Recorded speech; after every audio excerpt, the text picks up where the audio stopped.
berubah apa allazi utawa ma amla utawa ora wa huwa utawi ma wal halu tegese utai tinggae annahu iku temen seduhune maun iku banyu dunal kullataini kang kurang rongkola wa yustasna lan den jabake min hadzal kismi saking iki bagian apa almaitatu batang allati kang ladama kang ora ana jinis getih iku maujud laha kedue allati sailun kang mili inda qatliha ing dalam nalikane mateni allati ausaki udwin utawa nyuwe anggota minha saking allati kadzuba kaya laler ilam tutrah lamun ora den cemplungake apa allati fihi ing dalem ma walam tughayyir lan orang ngrubahake apa allati hu ing ma wakadalan iku kaya mengkono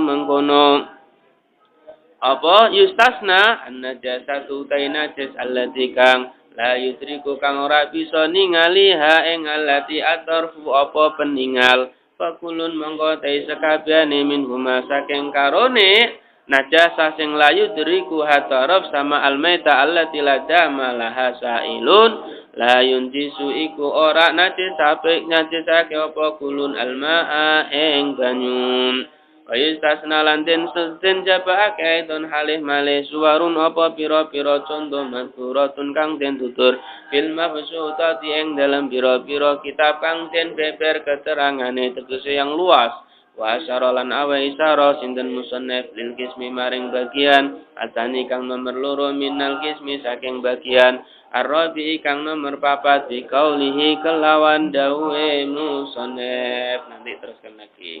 Yang nomor 4 ada istilah air mutanajis. Airnya suci, cuman kena najis. Ini ada kalanya air itu sedikit, yaitu kurang 2 kola. Kalau diliteri kurang lebih 216 liter. Kurang dari air ini ketika kena najis, yang najisnya tidak dimakfu, maka berubah maupun tidak hukum airnya menjadi najis. Menjadi najis ya. Di situ. Jadi walaupun tidak berubah asal airnya sedikit hukumnya langsung menjadi najis. Kecuali najis yang masuk adalah satu. Najisnya bangkai yang tidak punya darah mengalir. Seperti cetak lalat ya. Cetak itu punya darah apa enggak cetak? Enggak punya ya. Punya cetak. Enggak punya ya. Lalat, cetak, terus misalnya kayak ini senyawa kayak umbreng-umbreng gitu ya. Apa namanya itu? Apa sing terbang ya? Kelapa-kelapa itu ya. Nah, terus hasarat kayak kecil-kecil itu laron gitu ya. Nah, semacam itu semuanya itu tidak punya darah mengalir. Itu ketika kena air yang sedikit tidak menjadi najis dengan syarat satu. Dia jatuh sendiri. Dia jatuh sendiri. Tapi kalau sengaja dijatuhkan dan yang menjatuhkan orang yang punya akal, maka jadi najis walaupun tidak berubah. Kecuali yang menjatuhkan sesuatu yang tidak punya akal, kucing mau nangkat cetak, jatuh ke air cetaknya. Maka kalau seperti itu masih mensucikan dia, masih suci mensucikan karena yang menjatuhkan cetak bukan orang yang punya akal, tapi binatang, kucing. Yang punya akal, misalnya kita ini nembak cetak jatuh ke air. Nah, ketika jatuh tadi cetaknya masih hidup. Kemudian dia mati di situ. Karena faktor kita yang jatuhkan walaupun tidak berubah hukumnya menjadi paham ya? Jadi syaratnya harus jatuh sendiri. Kemudian yang kedua tidak sampai berubah. Jatuh sendiri tapi sampai berubah. Pas musim laron keluar ya, malam-malam di golah ada airnya sedikit.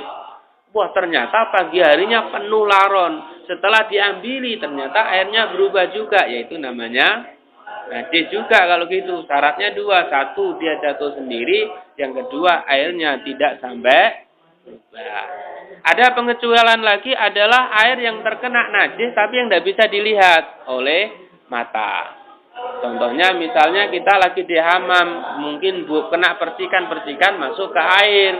Asal itu tidak bisa dilihat oleh mata, hukumnya tetap suci mensucikan. Atau terkena ke pakaian, kita ke kamar mandi, ke kolah, ke WC, ke apa itu, pakai sarung. Kemudian kadang-kadang dimungkinkan ada percikan najis mengenai sarung kita. Asal kita tidak lihat langsung, hukumnya tetap suci. Ini sarung bisa dipakai untuk sholat. Asal tidak lihat langsung oleh mata. Ada lagi pengecualian air yang berubah, tapi berubahnya karena senyawa atau binatang yang memang hidupnya dalam air. Contoh seperti ikan. Ada air di akuarium, dikasih ikan banyak. Lah ikannya WC-nya MCK-nya di situ juga kan?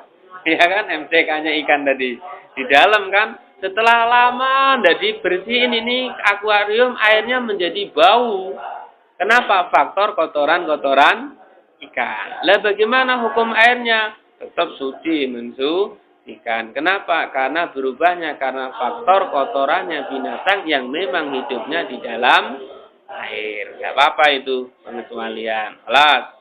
Au kana uta ana apa taghayyur kasiron iku akeh kulataini tur iku rongkolah fa aksara nuli akeh.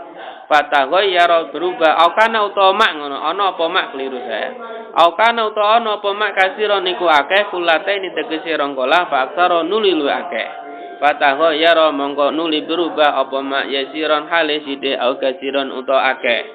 Wal kulatani utawi rongkola khamsumiati ritlin iku 500 kadi bil Baghdadi kelawan bangsa Baghdad takriban ing dalam kira-kirane bila sahih ing dalam kaul asa fihima ing dalam karone waritlu tai sakati al Baghdadi kang bangsa Baghdad ing dan Nawawi ing dalam munggu Imam Nawawi miatun iku 100 wa samaniyatun lan 8 wa isruna lan 20 dirhaman apane dirhame Farbatu asba'i dirhamin lan 4/7 dirham.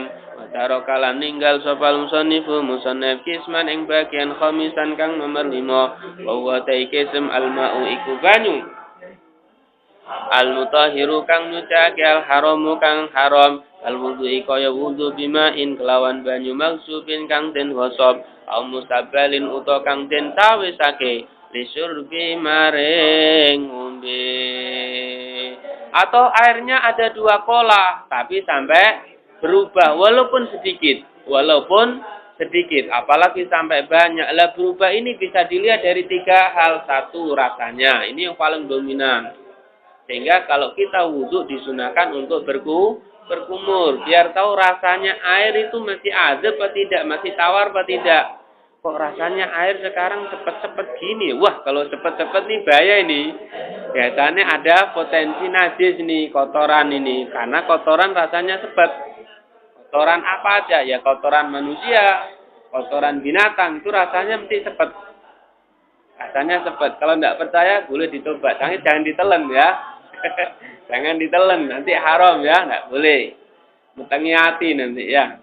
Di situ. Kemudian apalagi tadi saya bahas apa tadi?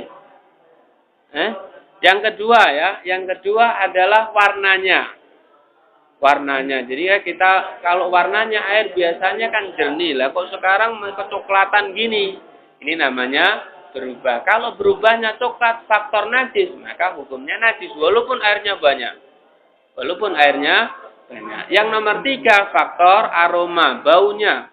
Sehingga dalam wudhu disunahkan istinsak, ngesep banyu irung biar tahu baunya ini berubah apa enggak.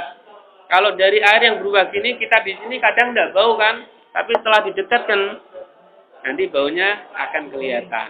Ternyata baunya berubah, dilihat faktor apa ini yang bikin dia berubah. Kok ternyata najis. Maka hukumnya air tersebut menjadi najis walaupun 2 kolah lebih, walaupun airnya banyak. Terkecuali itu air yang sudah tabakhur. Airnya sudah nyegoro, bukan berarti harus di laut, enggak. Air yang tabakhur itu adalah air yang ada di suatu tempat yang luas, yang sekiranya kalau di yang daerah sini kita gerakkan, maka gerakan air enggak akan sampai ke yang sana. Misalnya di kolam renang yang luas, iya kan? Ini gerakkan.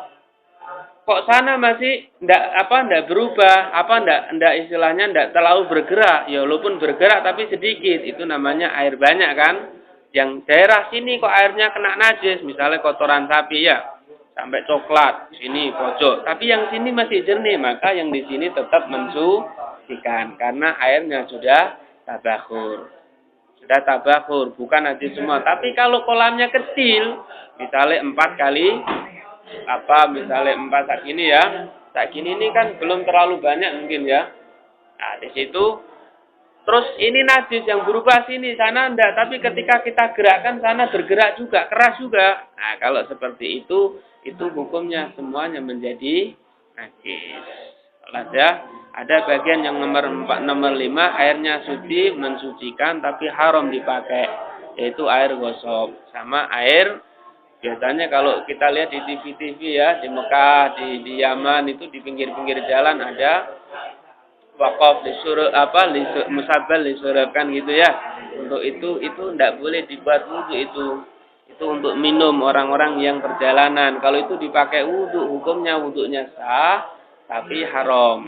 Fikih ini mengantar sampai ke absahan saja. Sehingga musonab tidak bahas ini yang pinggir, jadi bahas masalah air yang bisa mensucikan tapi haram dipakai.